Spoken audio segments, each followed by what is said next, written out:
सभी परीक्षार्थियों को पुनः नमस्कार।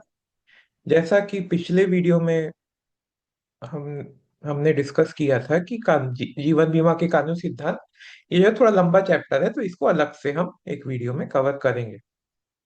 तो आज यहीं से हम आगे बढ़ते हैं। जीवन बीमा क्या है? जीवन बीमा एक कॉन्ट्रैक्ट है, एक अनुबंध है। ठीक। तो अनुबंध जो है वो ऐसा वैसा अनुबंध नहीं है कि दो लोग आपस में अनुबंध कर लिए, ऐसा नहीं। ये कानूनी अनुबंध है।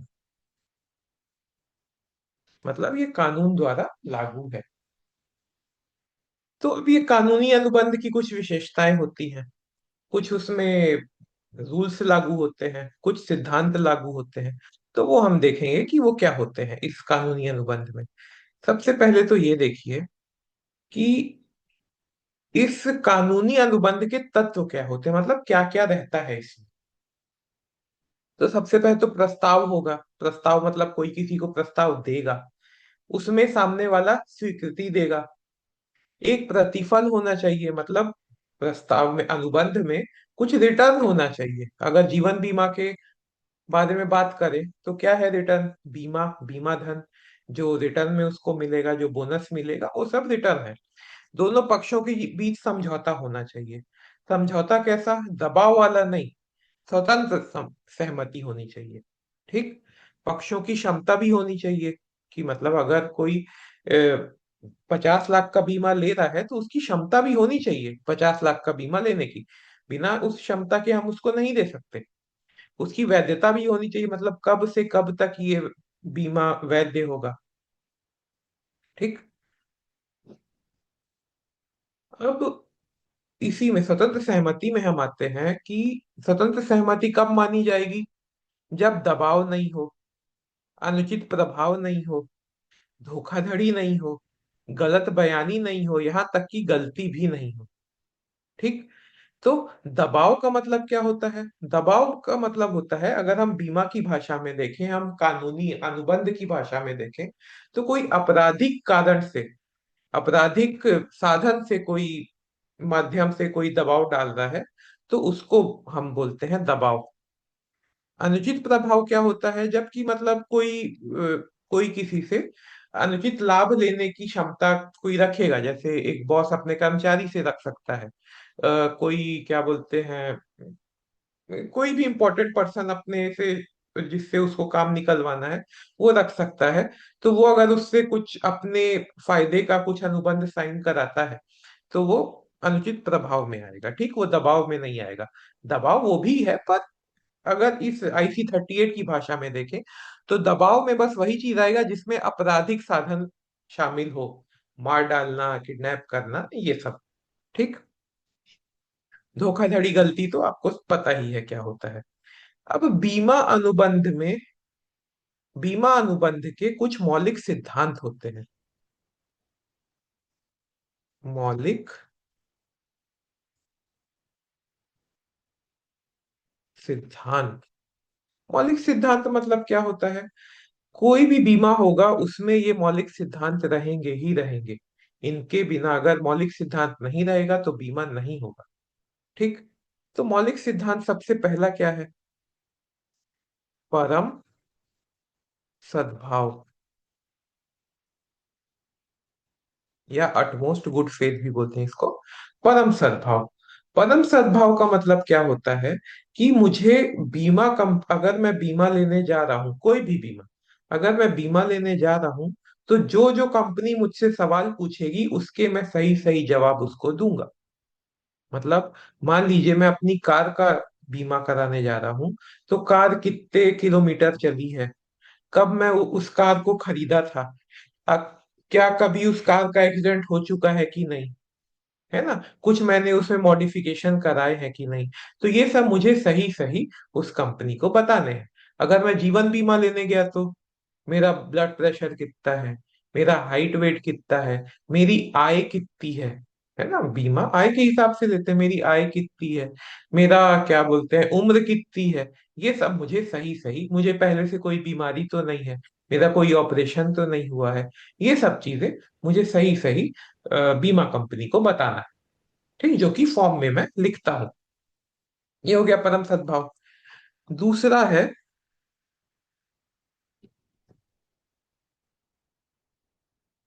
इसमें दूसरा जो मौलिक सिद्धांत आता है, उसको हम बोलते हैं बीमा हित।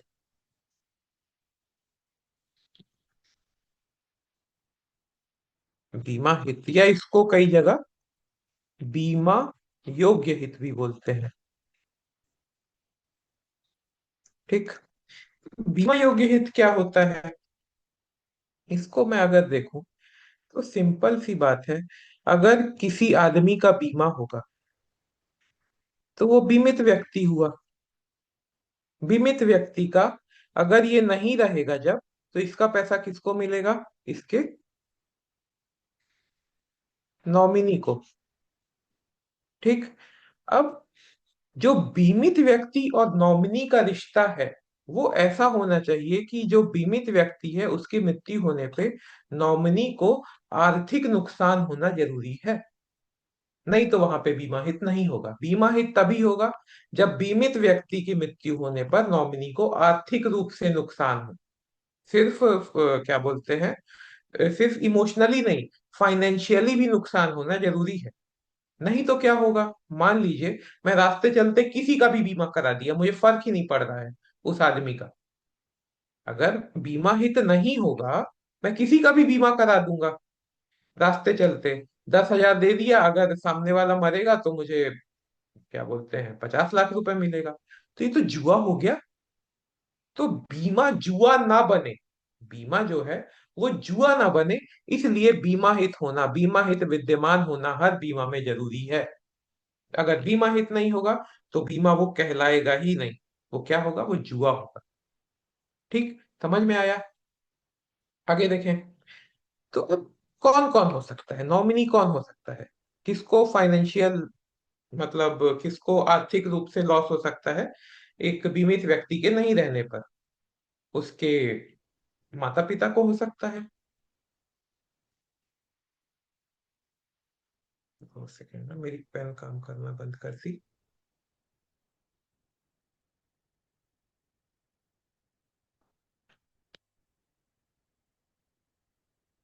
हम्म। अगर ये कोई आदमी है, इसकी मृत्यु होने पर इसके माता या पिता को, माता पिता को आर्थिक नुकसान हो सकता है तो ये नॉमिनी बन सकते हैं। भाई बहन को हो सकता है तो ये भी नॉमिनी बन सकते हैं। इनके बीवी बच्चों को भी हो सकता है तो ये भी नॉमिनी बन सकते हैं। ठीक। तो ये लोग हैं जो कि किसी के नॉमिनी बन सकते हैं। मैं अपने दोस्त का बीमा नहीं करा सकता। उसके जाने पे मुझे दुख तो होगा, पर मुझे कोई आर्थिक नुकसान नहीं होगा। तो मैं अपने दोस्त के बीमे पे, अपने पड़ोसी के बीमे पे, या फिर अपने फूफा जी, फूफा के बीमे पे, अपने इसमें मैं नॉमिनी नहीं बन सकता। समझ रहे हैं? कोई रिश्तेदार है मेरा, दूर का रिश्तेदार है, कोई भाई है, चाहे वो मेरा कितना जिगरी हो, पर मैं उसका नॉमिनी नहीं बन सकता। क्यों? क्योंकि उसमें बीमा हित नहीं है। ठीक। अब बीमा हित कब होना, बीमा हित कब होना जरूरी है? तो बीमा लेते वक्त, बीमा लेते समय, या दावे के समय। तो कब विद्यमान होना जरूरी है बीमा हित? सिर्फ बीमा लेते समय चाहिए नॉमिनी हम चेक करेंगे, या दावे के समय चेक करेंगे? ठीक। तो सर ये क्या बात हुई, बीमा लेते समय चेक कर लीजिए और दावे के समय चेंज हो गया तो? अरे सर, क्या बीमा ही चेंज भी होता है? एकदम होता है। कैसे होता है? मान लीजिए किसी आदमी ने, इस आदमी ने मान लीजिए अपने भाई को बनाया, अपने भाई को अपना नॉमिनी बनाया बीमा लेते वक्त। 2 साल में इसकी शादी हो गई। फिर जब इसकी मृत्यु हुई, तब इसकी वाइफ और इसके बच्चे, इसकी धर्म पत्नी, इसकी पत्नी और इसके बच्चे पहुंच गए कि भाई इनके, हमारे पिता की मृत्यु हुई है, पैसे तो हमको मिलना चाहिए। पर इनका भाई पहुंच गया कि नॉमिनी में तो मेरा नाम है। अब हो गया ना बीमा हित। अब लेते वक्त बीमा हित था भाई का, एकदम था। पर दावे के समय बीमा हित खत्म हो गया भाई का। अब किसका बीमा हित आ गया? आप वाइफ या पत्नी या बच्चे का आ गया। तो ऐसे में एलआईसी क्या करेगी या कोई भी बीमा कंपनी क्या करेगी? कोर्ट में निपटारा अपना करके आओ, जिसको भी कोर्ट बोलेगा उसको हम पैसे दे देंगे। पर अगर दावे के समय उसकी पत्नी ही रहती नॉमिनी में, तो भाई कुछ भी कर ले उसको पैसा नहीं मिलता। क्यों? क्योंकि उसका बीमा हित है ही नहीं। यहाँ पे क्या हो रहा है, पहले केस में क्या हो रहा है, बीमा हित में दिक्कत आ रही है। बीमा हित वाइफ का है पर नॉमिनी कोई और है। अगर बीमा हित भी उसी का है और नॉमिनी भी वही है, तब तो कोई दिक्कत नहीं है। पर बीमा हित किसी और का है, नॉमिनी कोई और है, तो दिक्कत आती है। इसलिए दोनों समय चेक करना है। बीमा लेते समय अगर कोई अपने भाई बहन को बना रहा है नॉमिनी, तो एकदम बनाइए। पर उसको बोलिए कि जब आपकी शादी हो जाएगी तब वाइफ को बना दीजिएगा, है ना। तो दोनों समय, बीमा लेते समय भी देखा जाएगा और दावे के समय भी बीमा हित देखा जाएगा। तीसरा जो मौलिक सिद्धांत है बीमे का, वो है निकटतम कारण। निकटतम कारण मतलब क्या होता है? सिंपल सी बात है कि अगर बहुत सारी चीजें हो जाए एक इंसान को, मान लीजिए उसका एक्सीडेंट हुआ, एक्सीडेंट होने के बाद उसको क्या बोलते हैं, ब्रेन हेमरेज हो गया। फिर उसको क्या बोल उसका ऑपरेशन हुआ, ऑपरेशन में वो नहीं रहा, तो जीवन बीमा कंपनी मानेगी उसकी मृत्यु का कारण एक्सीडेंट था, जो कि पहला कारण है, निकटतम कारण। ठीक, तो इसको बोलते हैं निकटतम कारण। तो ये तीन मौलिक सिद्धांत हैं बीमे के, जो कि हर बीमे में रहते हैं। और भी हैं पर उसको अभी हम डिस्कस नहीं करेंगे। तो इसमें आगे देखते हैं।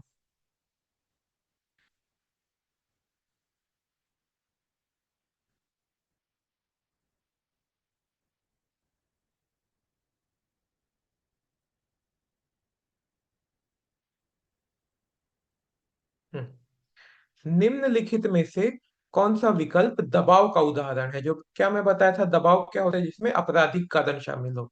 तो पहला ऑप्शन पढ़े, रमेश एक अनुबंध पर हस्ताक्षर करता है जिसकी बारीकियों की उसे जानकारी नहीं है, तो यह दबाव नहीं है। रमेश महेश को धमकी देता है कि यदि उसने अनुबंध पर हस्ताक्षर नहीं किए तो वह उसे मार डालेगा, ये हो गया दबाव।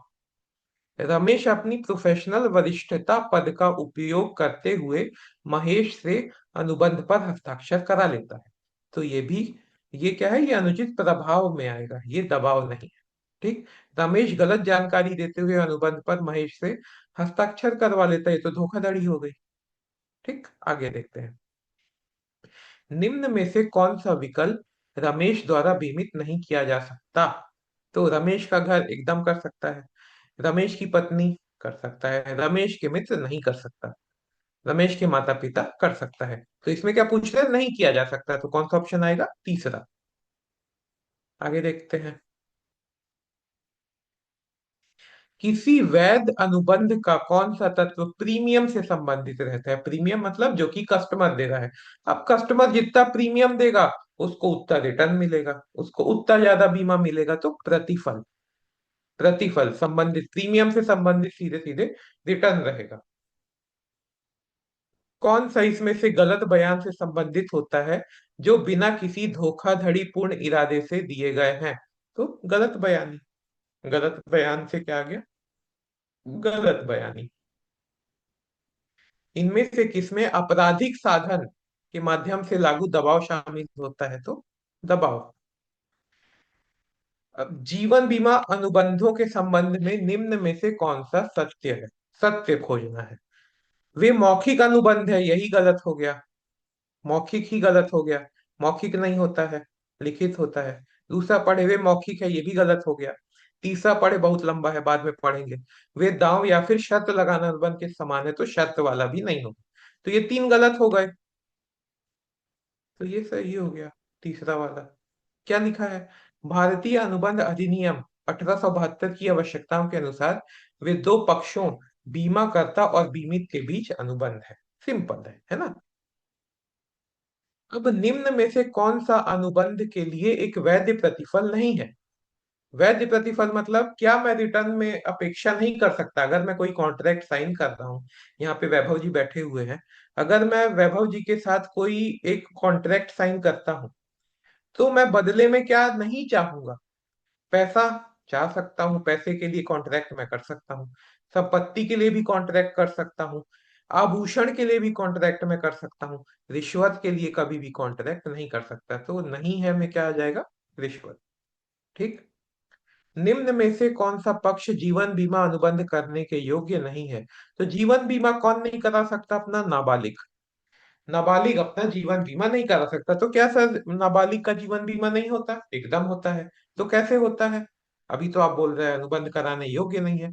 वो योग्य नहीं है, उसका पिता योग्य है। वो अपने बेटे का किसी का बेटा है तो वो अपने बेटे की पॉलिसी करा सकता है, अपने बेटे का बीमा करा सकता है। पिता नहीं है तो माता करा सकती हैं। माता नहीं है तो जो भी गार्जियन है वो करा सकते हैं। ठीक। जो जो भी लीगल गार्जियन उनका होगा वो उनका बीमा करा सकते हैं। नाबालिग खुद नहीं जा सकता, जब तक 18 साल का नहीं होगा कोई, तो वो खुद अपना अनुबंध में साइन नहीं कर पाएगा। उसका पेरेंट गार्जियन जो भी करेगा वो करेगा। ठीक। निम्न कार्यों में से कौन सा परम सद्भाव के सिद्धांत को बताता है? परम सद्भाव क्या क्या है? बीमा प्रस्ताव में ज्ञात चिकित्सा स्थितियों के बारे में नहीं बताना, नहीं। बीमा प्रस्ताव फॉर्म में ज्ञात महत्वपूर्ण तथ्यों का खुलासा नहीं करना, एकदम नहीं। बीमा प्रस्ताव फॉर्म में ज्ञात महत्वपूर्ण तथ्यों का खुलासा करना, तो ये सही है। समय पर प्रीमियम भुगतान करना, इसका कोई लेना देना नहीं है परम सद्भाव से। ठीक। बीमा योग्य हित पूछ रहा है कि संबंध में निम्न में से कौन सा सही नहीं है? अपने पुत्र के लिए पिता द्वारा बीमा पॉलिसी लेना, ये तो सही है। पति पत्नी द्वारा एक दूसरे के लिए बीमा लेना, ये भी सही है। मित्रों द्वारा एक दूसरे के लिए बीमा लेना, ये गलत। तो नहीं है पूछ रहा है। अब इसमें क्या लिखा है? नियोक्ता द्वारा कर्मचारियों के लिए बीमा लेना। क्या एक नियोक्ता अपने कर्मचारियों के लिए बीमा ले सकता है? तो एकदम ले सकता है। क्यों? क्योंकि कर्मचारी नहीं रहने पर नियोक्ता को लॉस होगा, तो डायरेक्ट फाइनेंशियल लॉस हो रहा है। तो कर्मचारियों का बीमा एक नियोक्ता करता है। ठीक। जीवन बीमा के संदर्भ में बीमा योग्य हित कब विद्यमान होना जरूरी है? कब देखा जाएगा? मैं बताया था क्या, या तो पॉलिसी लेते समय या दावे के समय, दोनों समय देखा जाएगा। अब मृत्यु के नजदीकी कारण, जो मैं पढ़ाया था, निकटतम कारण, नजदीकी कारण एक ही चीज है। ठीक। कंफ्यूज मत होइएगा। नजदीकी कारण का पता लगाएं। घोड़े से गिरने के कारण अजय की पीठ टूट जाती है। जल में पड़े रहने के कारण उसे निमोनिया हो जाता है। उसे अस्पताल में भर्ती किया जाता है, पर निमोनिया के कारण वह मर जाता है। तो मृत्यु का नजदीकी कारण क्या होगा? निमोनिया, जल में पड़े रहना, पीठ टूटना, या घोड़े से गिरना। तो क्या होगा? घोड़े से गिरना। क्यों? क्योंकि अगर वो घोड़े से नहीं गिरता तो उसकी पीठ नहीं टूटती। पीठ नहीं टूटती तो वो जल में पड़ा नहीं रहता। जल में पड़ा नहीं रहता तो वो निमोनिया नहीं होता। निमोनिया नहीं होता तो अस्पताल में भर्ती नहीं होता। भर्ती नहीं होता तो मरता नहीं। ठीक। तो मेन दिक्कत की जड़ ये है ना, घोड़े से गिरना। तो यही होगा निकटतम कारण।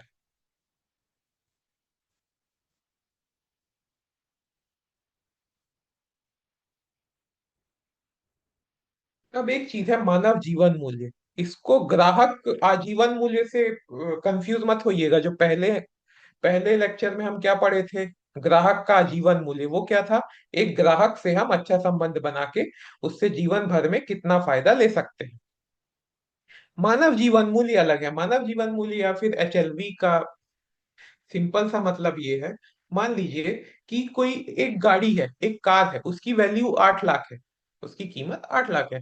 तो उसका इंश्योरेंस भी होगा 8 लाख का, उससे ज्यादा का नहीं होगा। कम का करा सकते हैं, उससे ज्यादा का नहीं होगा। तो किसी इंसान की वैल्यू कैसे पता चलेगी कि इसका अधिकतम बीमा कितना हो सकता है? तो किसी इंसान की कीमत पता लगाने के लिए, किसी इंसान को कितना बीमा दिया जा सकता है, वो पता लगाने के लिए ये एक फॉर्मूला है, मानव जीवन मूल्य। अस्थि या मानव जीवन मूल्य। ये क्या हो? मानव जीवन मूल्य एक फॉर्मूला है जिससे हम एक इंसान को हम कितना बीमा दे सकते हैं मैक्सिमम, वो निकालते हैं। फॉर्मूला की अभी उसमें मत जाइए। ये बस समझिए कि इसका जो विकास किया गया है वो प्रोफेसर ह्यूबनर ने किया था, ये याद रखने वाली बात है। कौन आविष्कार किया था इसका? Professor Huebner. ठीक। तो जोखिम, एक नॉर्मल इंसान को क्या जोखिम हो सकता है? अतिशीघ्र मृत्यु जोखिम है, एकदम जोखिम है। आज की डेट में बहुत लंबी अवधि तक जीवित रहना भी जोखिम है। ठीक। केयर कौन करेगा, दवाइयों का खर्चा कौन उठाएगा, खुद का खर्चा कौन उठाएगा, ये भी एक बहुत बड़ी प्रॉब्लम है। और एक एक रिस्क क्या है? विकलांगता सहित जीवित रहना, ये भी बहुत बड़ा रिस्क है। अब एक थोड़ा अपन डिस्कस करते हैं, लंबा टॉपिक है, इसको ध्यान से पढ़ेंगे, ठीक? ध्यान से, एकदम ध्यान से देखिएगा, नहीं तो थोड़ा सा भी मिस हुआ तो डाउट उत्पन्न कर सकता है टॉपिक। टॉपिक क्या है? बीमा। वही तो पढ़ रहे हैं। बीमा में क्या, बीमा के प्रकार। दो तरह के बीमे होते हैं, एक साधारण बीमा और एक जीवन बीमा। ये क्या है सर, साधारण मतलब क्या है? बताता हूँ भाई। इसमें लाइन तो खींच लें पहले, क्योंकि अलग है इसीलिए बीच में लकीर है। ठीक। साधारण बीमा में क्या आता है? मोटर बीमा हो गया, घर का बीमा हो गया, हेल्थ इंश्योरेंस हो गया। ठीक। कितना भी बीमा आप सोच सकते हो सब साधारण बीमा में आएगा, किसके अलावा? जीवन बीमा के अलावा। जीवन बीमा में सिर्फ जीवन बीमा आता है, बाकी हर तरह का बीमा साधारण बीमा में, फसल बीमा हो गया, वो सब साधारण बीमा होगा। कंपनी भी इनकी अलग अलग होती है, जो साधारण बीमा जो कंपनी करती है वो जीवन बीमा नहीं कर सकती। साधारण बीमा मतलब जनरल इंश्योरेंस, सुने होंगे आप।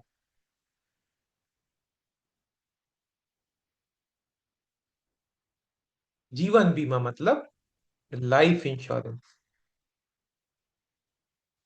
सिंपल सा, अगर आप देखिए, सिंपल सी बात है कि लाइफ है, मेरी अगर लाइफ है तो बाकी सब जनरल है, तो बाकी सब चीज आ गया जनरल में, गाड़ी, गाड़ी घोड़ा घर, फसल खाना पीना सब चीज आ गया जनरल इंश्योरेंस में।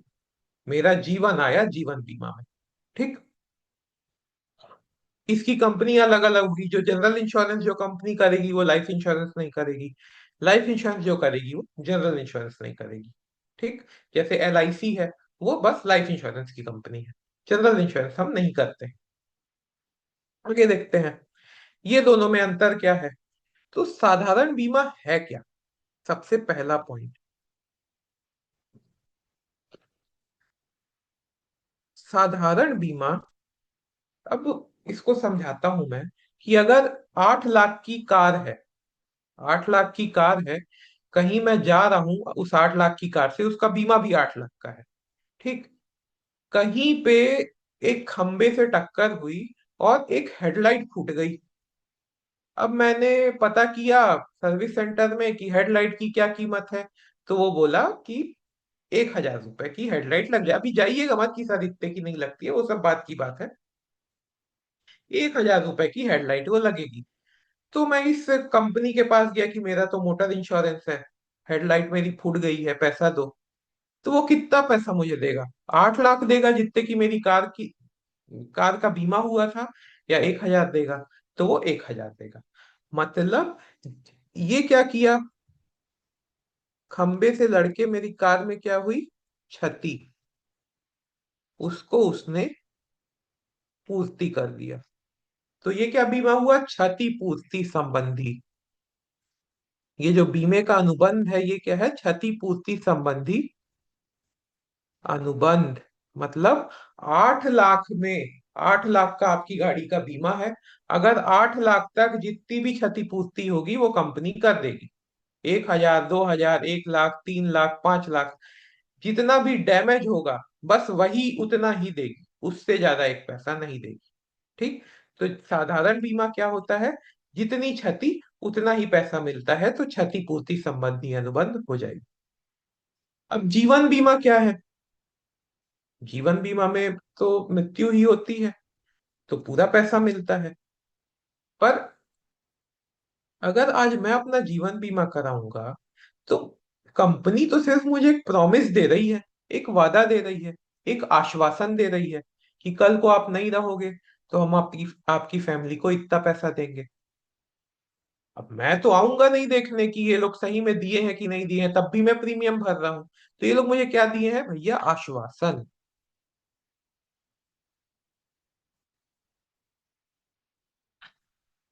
ये लोग मुझे क्या दिए हैं? आश्वासन। तो ये क्या जीवन बीमा क्या हो जाएगा? आश्वासन संबंधी अनुबंध। ठीक। तो पहला पॉइंट क्या है? साधारण बीमा है क्षतिपूर्ति संबंधी अनुबंध, और जीवन बीमा है आश्वासन संबंधी अनुबंध।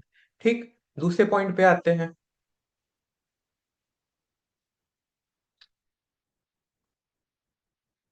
अब वही नॉर्मल मोटर बीमा के ही बारे में हम बात करते हैं। मान लीजिए आज मैं कार लेके निकला, हो सकता है आज एक्सीडेंट हो सकता है ना हो सकता है कल हो, कल भी हो सकता है ना परसों हो सकता है ना उसके बाद अगले महीने, अगले साल, अगले, हो सकता है मेरे पूरे जीवन में एक भी एक्सीडेंट ना हो सकता है। मतलब हो सकता है कि मेरी गाड़ी में कभी खरोंच भी ना आए। तो मतलब जिस चीज का मैं बीमा करवा रहा हूं, वो चीज होगी कि नहीं, ये भी उसकी उसकी भी कोई गारंटी नहीं है। मतलब जो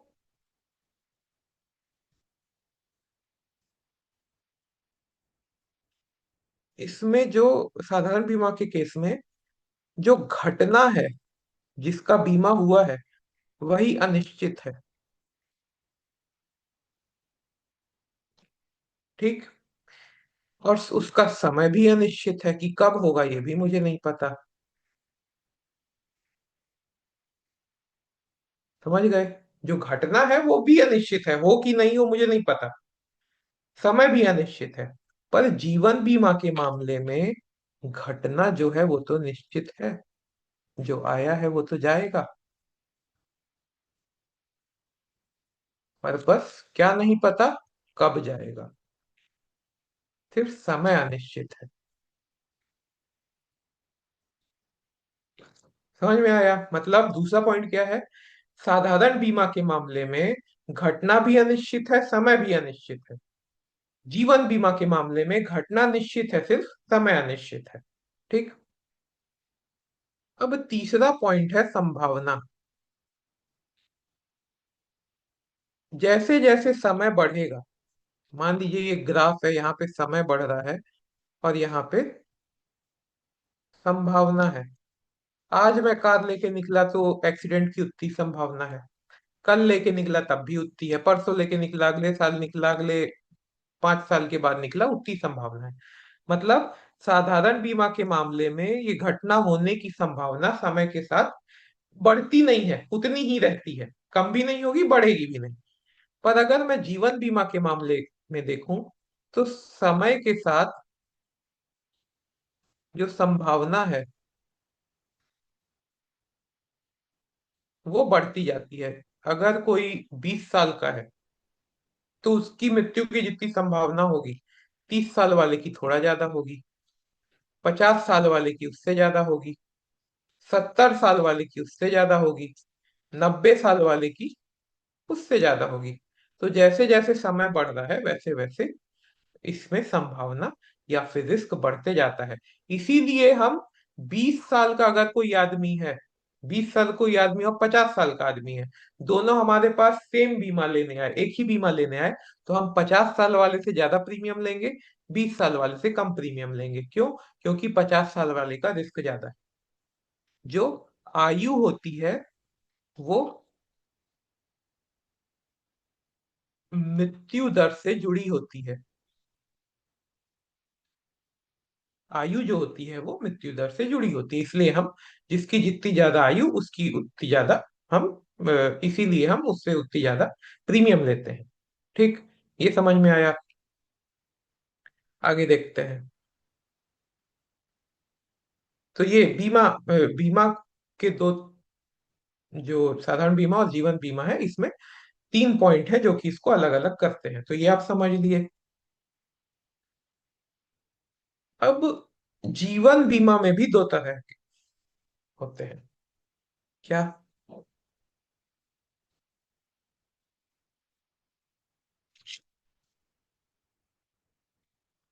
जीवन बीमा में भी दो तरह का बीमा होता है। एक होता है अवधि बीमा, एक होता है एंडोमेंट बीमा। ठीक। ये दोनों में अवधि को हम क्या बोलते हैं? मियादी बीमा भी बोलते हैं, टर्म इंश्योरेंस भी बोलते हैं। ठीक। अब ये दोनों में क्या अंतर है? तो सिंपल सी बात है कि मियादी बीमा में सिर्फ बीमा रहता है, बचत नहीं रहती है। सिर्फ बीमा रहेगा, बचत नहीं रहेगी। जबकि एंडोमेंट बीमा में बीमा भी रहेगा, बचत भी रहेगी। ठीक। तो मान लीजिए 20 साल का मैं बीमा लेता हूं, इसका 50 लाख का इसका प्रीमियम आ रहा है 10,000 रुपए। 50 लाख का मैंने प्रीमियम लिया है। ये 20 साल में 50 लाख दिया। अवधि बीमा या मियादी बीमा में क्या होगा, कहीं भी अगर मृत्यु होती है तो परिवार को 50 लाख मिल जाएगा। 20 साल में अगर मृत्यु नहीं हुई तो कुछ नहीं मिलेगा। ठीक। एंडोमेंट बीमा में क्या होता है? मान लीजिए 20 साल का बीमा है, 50 लाख का, 50,000 रुपए इसका प्रीमियम आ रहा है। 50,000 रुपए मैं 20 साल तक भरूंगा हर साल। अगर कहीं भी मृत्यु होती है तो 50 लाख मिल जाएगा अ, परिवार को। अगर मृत्यु नहीं होती है तो 20वें साल में 50 लाख और जो भी ब्याज होगा वो मुझे मिल जाएगा। ठीक। तो इसमें क्या है, मेरी बचत भी हो गई, मेरा बीमा भी है, दोनों चीज है। अब मान लीजिए कि ये बीमा आप किसी को दिए कि भाई 50,000 आपको 20 साल तक देना है, कहीं भी मृत्यु होगी तो 50 लाख मिल जाएगा, मृत्यु नहीं हुई तो 50 लाख और बोनस आपको मिल जाएगा। वो बोला ठीक है। पर यहाँ पे ये तो ठीक है, रिटर्न तो ठीक है, पर यहाँ पे मुझे बीमा ज्यादा चाहिए, बीमा मुझे 1 करोड़ चाहिए। तो बोले आपकी ठीक है, यहाँ पे 1 लाख दे दो, 50,000 की जगह 1 लाख दे दो।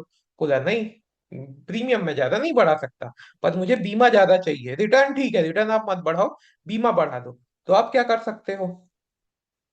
आप इसको एक बीमा दिए, वही 20 साल का, इसको आप 60,000 रुपए देने हैं, 50 की जगह 60,000 रुपए।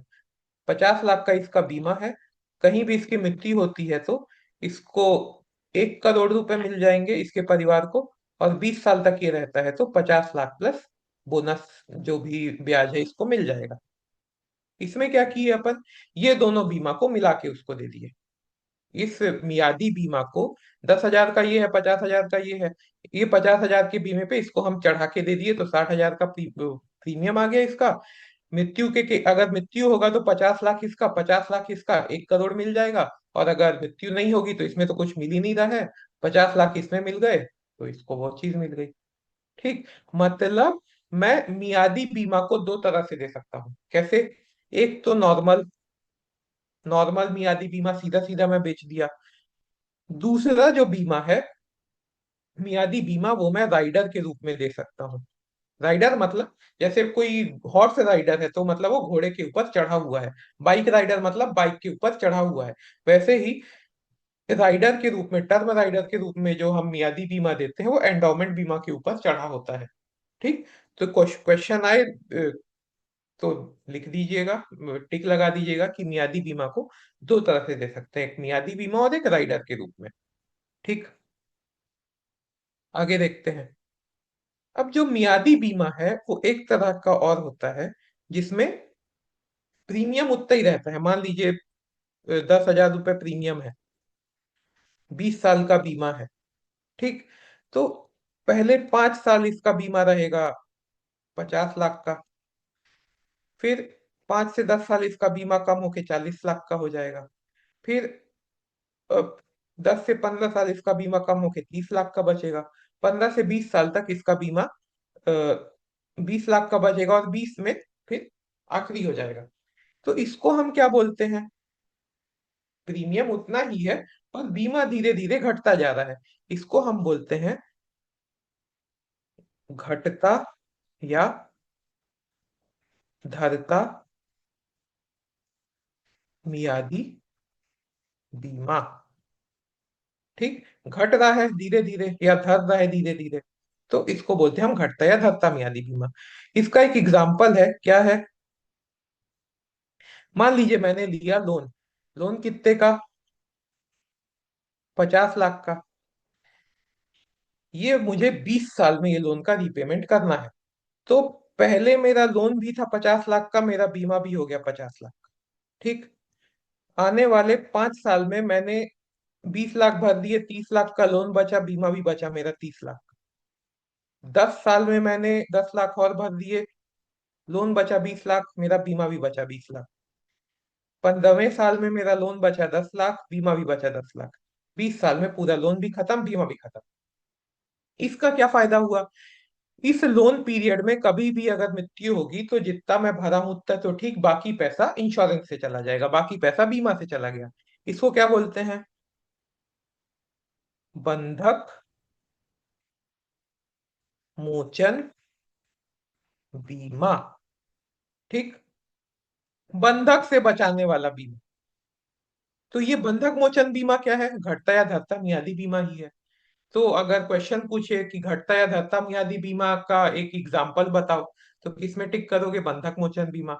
बंधक मोचन बीमा क्या होता है, किसका प्रकार है? तो घटता या धरता मियादी बीमा। दोनों तरह का क्वेश्चन आ सकता है। ठीक। अब एंडोमेंट में बात की है अपन। एंडोमेंट में क्या है कि मान लो 20 साल का बीमा है, 20 साल तक ये प्रीमियम भरा, 20 साल में इसको रिटर्न मिल गया। ठीक।